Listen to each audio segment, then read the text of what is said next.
Let me set this up for you guys because this is one of those stories where everything, and I mean everything that could go wrong, did go wrong. And it all started with one sentence from my buddy Chris. See, me and Chris, we've been planning this camping trip for about 3 weeks. Nothing crazy, just me and Chris, a couple nights out near Mount Hood, Oregon. We're talking old growth forest, clean air, no cell service. The kind of trip where you sit by a fire and don't say anything for 2 hours, and it's the best conversation you've ever had. I had my bag packed, cooler loaded, boots by the door, and then Chris calls me the night before. Hey, so Jimmy's coming. I didn't say anything for a second. I just stood there in my kitchen holding a bag of trail mix like an idiot. What do you mean Jimmy's coming? He found out we were going and he asked if he could tag along. I couldn't say no, man. I'm sorry. Chris, you literally could have said no. That is a thing that people do. Bro, he's already packed, man. And that right there was the first domino. Now, let me tell you about Jimmy because you need to understand this guy to understand how everything unraveled. Jimmy was one of those dudes who had never been told to shut up in his entire life, and it showed. He was loud, obnoxious, the kind of guy who brings a Bluetooth speaker on a hiking trip and plays trap music at full volume while you're trying to listen to the river and relax. He's the kind of guy that makes serial killer jokes when you're driving through Royal, Oregon at dusk. He showed up the next morning in basketball shorts and slides for a camping trip in the Cascades.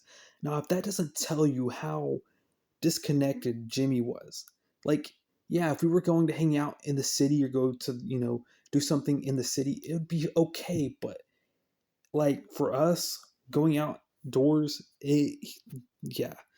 I looked at Chris. Chris looked at the ground. It's going to be fun, bro, Jimmy said, tossing his bag, which was a drawstring gym stack, into the back of the truck.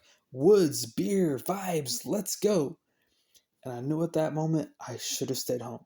This wasn't going to be the peaceful, relaxing trip that me and Chris had talked about for months. Subscribe and share.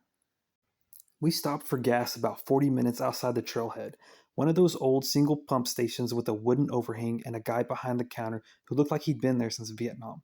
Chris went inside to grab water, I went in to pay, and Jimmy stayed in the truck doing whatever Jimmy does, probably scrolling TikTok on his last bar of signal. I set 20 on the counter and the old guy rang it up without a word, and then I pulled out the map I'd printed out and said, hey, we're hiking near the eastern ridgeline off the old service road. You know if there's the trails still maintained? The guy stopped moving. Not like he paused, he stopped.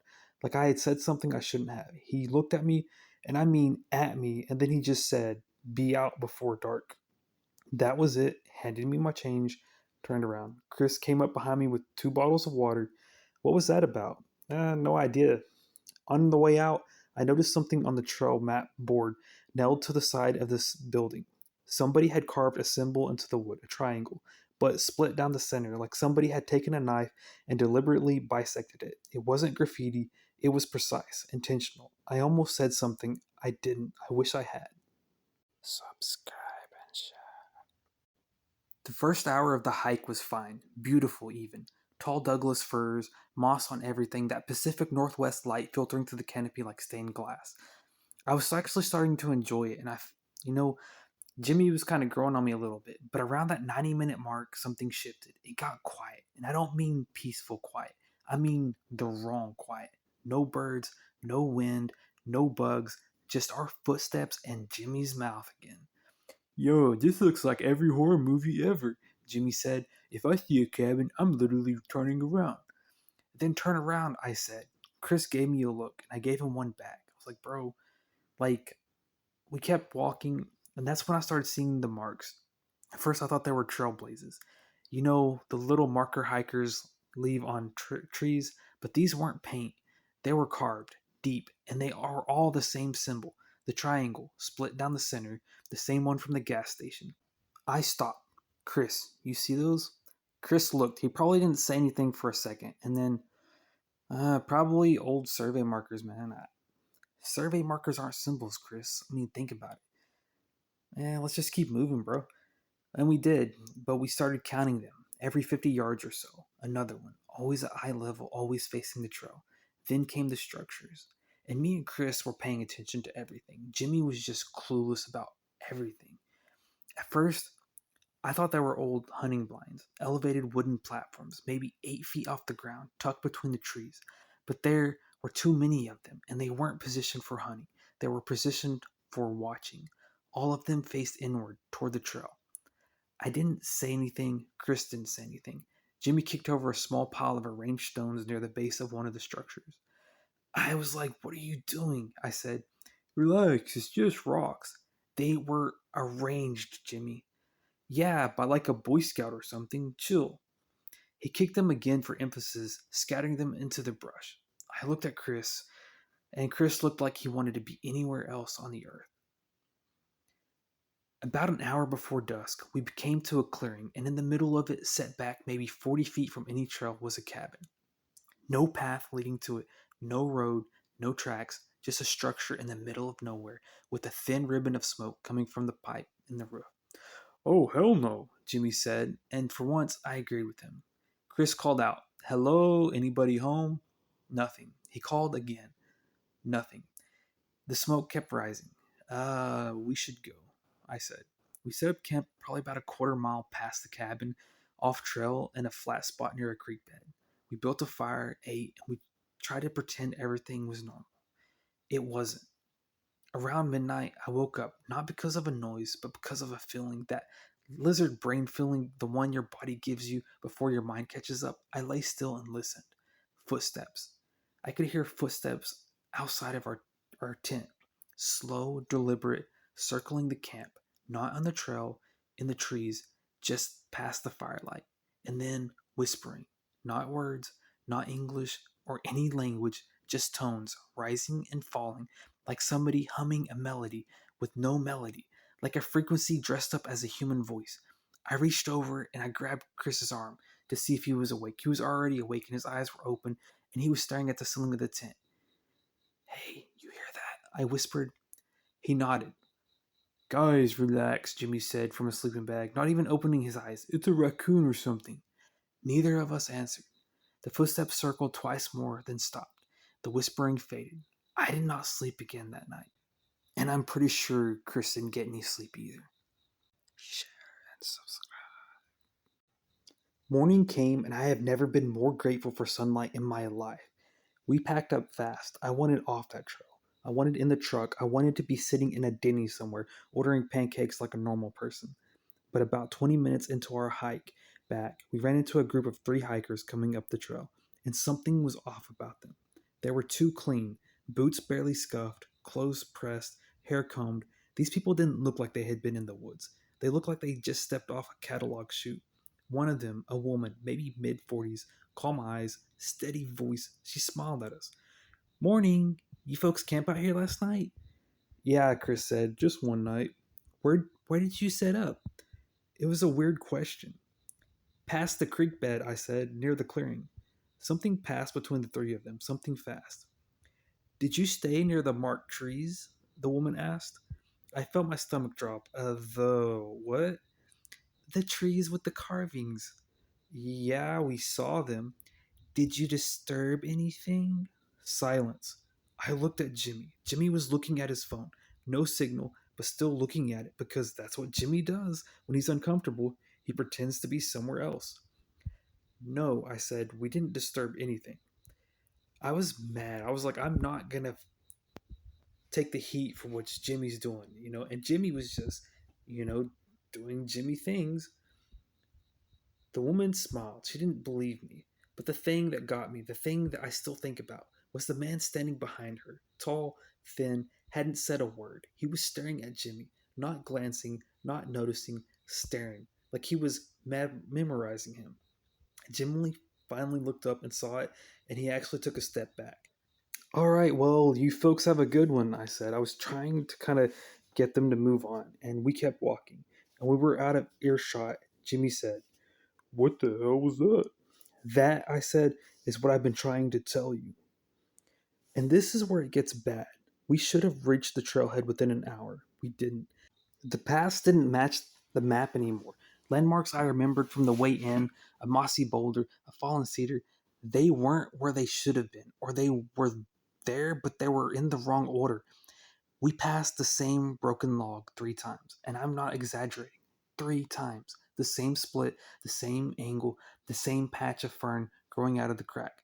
I marked it the second time with a piece of red paracord. Third time past it, the paracord was gone. We're going in circles, Chris said quietly. That's not possible. I've been following the compass. Then the compass is wrong. It wasn't wrong. I checked it against the sun. We're heading west. We should have been at the road. We weren't. And then we found something else. Jimmy tripped on it first, which is ironic. His foot caught on a metal ring buried under a layer of leaves and pine needles. We brushed the debris away and we found a wooden door, flat against the ground, old, heavy. The symbols carved into it were the same, but deeper, older, more deliberate. This wasn't trail marking, this was a threshold. Chris stood over it and didn't move for a long time. Chris, I've heard about this place, he said. What are you talking about? Growing up, my uncle lived near Hood River.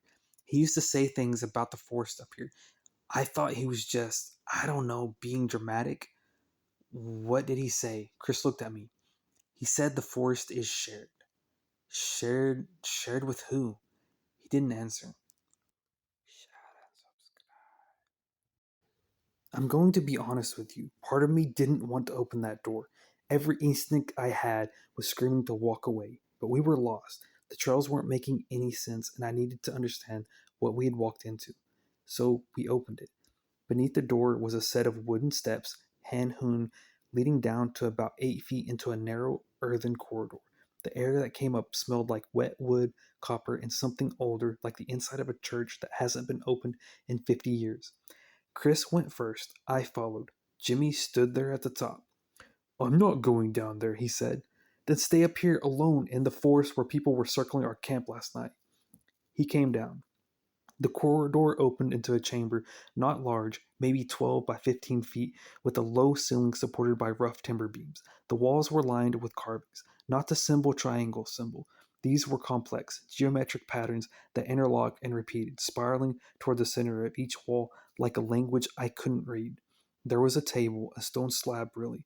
In the center, on it were objects, a lantern, jars of something dark, folded cloth, and photographs, old ones. Black and white, hikers posing at trailheads with packs and walking sticks, dates that scrawled on the backs 1940s, 1960s, 1978, and new ones. Color prints, recent, some of the last few years. People were smiling at cameras with no idea what they were smiling near. On a shelf against the far wall, I found a small cassette recorder, old school, the kind with two spindles visible through a plastic window. I pressed play, whispering. The same tones, the same not language from the night before, rising and falling, rhythmic, patient, and underneath it, faintly like it was coming from a long way off, something answering. Not a voice, not an echo, something lower, something that vibrated in the floor before it reached the air. I stopped the tape. Chris was reading somewhere, something, and it was carved into the stone slab. It's a log, he said. Dates, names, events. He looked up at me. They're keeping track of disturbances. Disturbances, I wondered. People who come here and interfere, moved things, broke patterns. He pointed at a line near the bottom. Fresh carving. Today's date range. I looked at Jimmy. Jimmy looked at the scattered stone entry from earlier in his memory. You could see it click. The rocks, he whispered. You're saying this is because I kicked some rocks? I'm saying you broke something they were maintaining, something that was placed deliberately. That's insane. Is it? Look around you, Jimmy. He didn't have a response for that.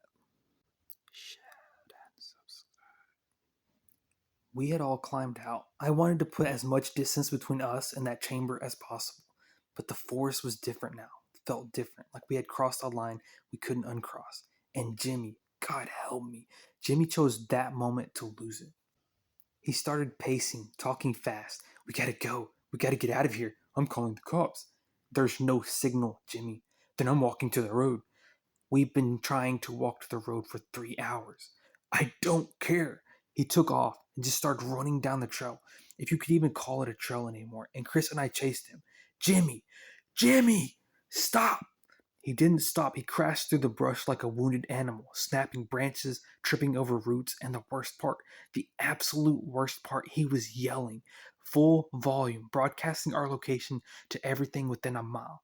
We caught up to him in another clearing just as the sun was starting to go down. He was bent over, hands on knees, breathing hard. We need to find shelter, Chris said. Now. We found a narrow ravine, more of a crack in the hillside, really, about 50 yards off trail, deep enough to hide in, shallow enough that nothing could come at us from behind. We wedged ourselves in and waited. We finally got Jimmy to settle down a little bit. The dark came fast, and then they came. Not fast, not loud.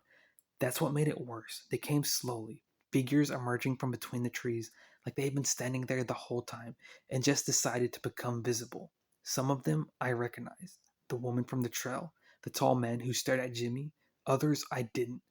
They moved in a loose formation, spreading through the trees, carrying no lights. Their feet made no sound, and they were scanning, searching. Jimmy saw them, and Jimmy, I swear to God, pulled out his phone and turned on the flashlight and waved it around like a distress signal. Help! Hey, over here! I grabbed the phone. Turn it off. He yanked away from me. They can help us. They're not here to help us, Jimmy. But it was too late. The flashlight beam had swept across 6 faces in the dark, and every single one of them turned towards us. They started moving, still not running, walking purposely, closing in. Chris grabbed my arm. We need to go now. We can't leave Jimmy. He's already out of the ravine. Jimmy had scrambled up to the other side and was running again, flashlight bouncing, screaming, leading every single one of them directly toward us. I heard him trip, I heard him hit the ground, and then I heard him scream. A real scream, the kind that comes from a place beyond panic. And then the sound just stopped, cut off, like somebody had pressed mute on the world. For 1 second, everything was still. And then, from somewhere deep in the forest, deeper than the ravine, deeper than the chamber, deeper than anything we'd walked through, there was a sound. Low, massive. Not a voice, not a growl. Something between vibration and tone. Felt like the earth itself was exhaling. I felt it in my teeth. The figures froze, every one of them. Mid-step, like dogs hearing a whistle only they could pick up. They turned, not towards us, toward that. Chris was right next to me. I couldn't see his face, but I could hear him breathing. He leaned close and whispered something I will never ever forget. They're not the top of the food chain.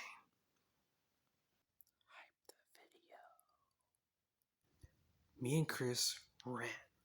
No trail, no compass, just downhill. Gravity was the only thing I trusted. Branches ripped at my face and arms. My lungs burned. Chris was right beside me, stride for stride, and neither of us said a word because there was nothing more to say that was more important than moving. Behind us, chanting, distant but real, and off to our right, something was moving through the trees parallel to us. Something big, not crashing through the trees, through the brush, gliding through it, like the trees were making room. We didn't stop. We broke out of the tree lines just as the sky started to lighten. Not sunrise, pre-dawn. That gray, colorless hour where the world looks like a photograph that hasn't been developed yet. We hit a road, an actual paved 2-lane road. I have never been so happy to see asphalt in my life. We stood there, hands on our knees, gasping, covered in scratches and mud. And within maybe 5 minutes, a truck came around the bend. Old Ford, green, local plates. I will never forget it. The driver slowed, looked at us, then looked past us at the tree line. He didn't ask what happened. He didn't ask if we were okay. He just leaned over and popped the passenger door. Get in. We did.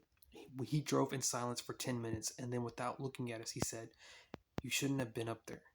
That was it. He dropped us off at the nearest town and drove away. Now here's the part nobody tells you about these stories. The part after the escape. Because we didn't just go home. We couldn't. Jimmy was gone. Our gear was gone. Chris's truck was still parked at the trailhead, and neither of us was going back for it in the dark. We checked into a motel, the Timberline Motor Lodge, one of those places with the wood-paneled walls and the heater that sounds like a jet engine, and a TV bolted to the dresser that gets 4 channels. We sat in that room and stared at the wall. We have to call somebody, I said. And tell them what, Chris said, that a colt grabbed our friend in the woods and that something else scared the colt. We have to tell them that Jimmy's missing. That's all we have to say. So we called it in, went to the local sheriff's office the next morning, filed a report, missing person, last seen in the Eastern Ridge Trail near Mount Hood. The deputy took our statement, wrote everything down, didn't blink, didn't ask follow up questions, just nodded and said they'd send somebody out. Nothing happened. One day passed, day two, we're stuck in that motel waiting for news that wasn't coming. Every time the phone rang at the front desk, I flinched. I was already so ready to be back at home already and have this whole ordeal done. Chris barely talked. He'd sit on the edge of the bed and stared at the floor, and every now and then he'd say something like, "We shouldn't have opened that door," and then go quiet again for 3 hours. I couldn't sleep. Every time I closed my eyes, I heard that sound, that low, impossible tone from the forest floor, and Jimmy's scream cutting off like a switch. On the third morning, I had enough. I went back to the sheriff's office and asked for an update. The same deputy was there. Same desk, same expression. He told me search and rescue had been notified, but conditions were difficult and they were waiting on resources. Waiting on resources, I said. A man is missing. He looked at me the way you looked at somebody you feel sorry for but can't help. That's when I saw a flyer board behind him. Missing persons, hikers, dates that go back for years. I didn't count them. I didn't need to. It told me a lot. That afternoon, I drove to the ranger station. I didn't tell Chris. He was in a bad place mentally. I didn't want to drag him into another dead end. I went alone. The ranger station was small. One building, two trucks outside, a woman at a desk with her reading glasses and a topographic map pinned to the wall behind her. I told her everything. Not the cool stuff, not the sound, just the facts. 3 guys went hiking, one didn't come back. Nobody seemed to be looking. She listened, really listened, and when I was done, she took off her glasses and said, "Which trail?" I showed her the map. She stared at it for a long time. Then she said, "I'm gonna make a call. Sit tight." 20 minutes later, a park ranger named Dell walked in. Older guy, weathered. Looked like he'd been born in these mountains. He sat across from me and said, "Tell me again. Everything." So I did, and this time I told him more. Not all of it, but enough. The symbols, the structures, the people on the trail who didn't belong. The way the past stopped making sense. Dell, he didn't flinch. He didn't look at me like I was crazy. He just nodded slowly and said, "I know that area." 3 words, and the way he said them already told me that he knew more than that area.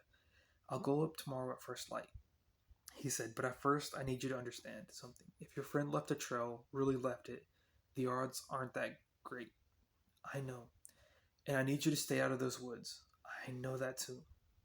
The next day was the longest day of my life. Chris and I sat in that motel room like 2 guys in the hospital waiting room.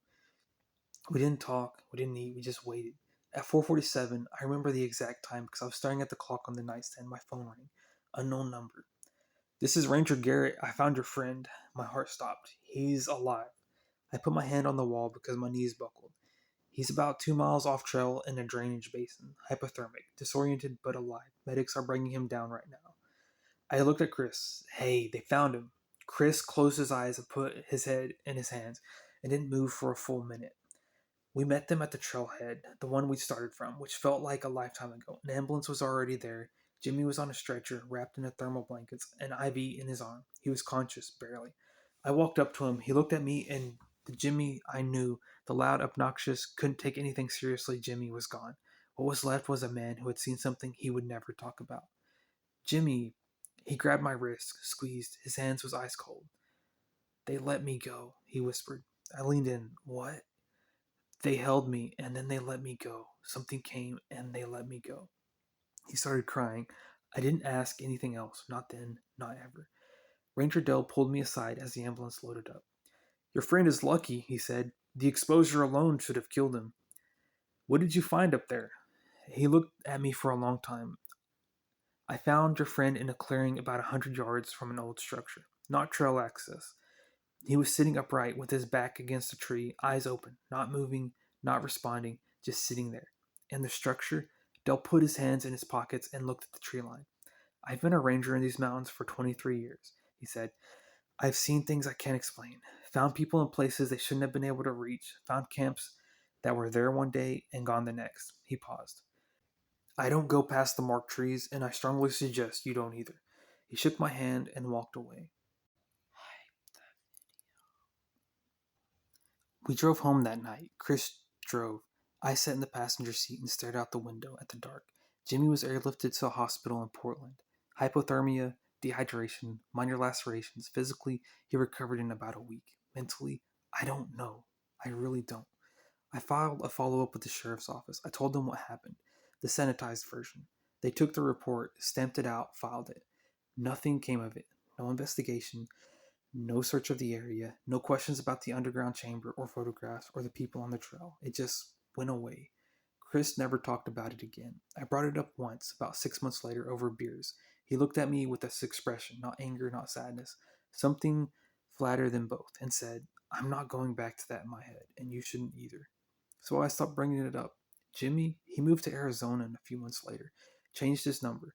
I heard through a mutual friend that he doesn't go outside after dark. He sleeps with the lights on, that he went to therapy and quit after 2 sessions because, this is a direct quote, they'll think I'm crazy, and I'm not crazy. I still have the map I printed for that trip. It's in a drawer in my desk. And sometimes I take it out and I look at it, at the trail, at the ridgeline, at the spot where we found the door. And I think about what Dell said, about things he couldn't explain, people found in places they couldn't have reached. I think about the photographs in the chamber. Decades of hikers, decades of people who wandered too close, disturbed too much, and crossed a line they didn't know existed. I think about that sound, the one that made the whole forest hold its breath, the one that made dozens of figures freeze in their tracks like prey. Because here's what I know for certain. Whatever they were keeping down there, whatever that cult had spent years, maybe generations trying to contain or to appease or keep behind the boundaries marked with split triangles on every tree, Jimmy made sure it knew we existed. And some nights when it's quiet and the dark presses in a little too close, I'm not entirely sure it forgot. Okay, so that's all for the video. If you enjoyed the video, please give a thumbs up and share and subscribe. It helps a lot. Also, sorry about the delay in from posting. I had been planning on posting, but I had some medical issues come up with some family members, and I had to take care of that first. Thank you guys for understanding, and I got a lot of more exciting stories in the future for you guys.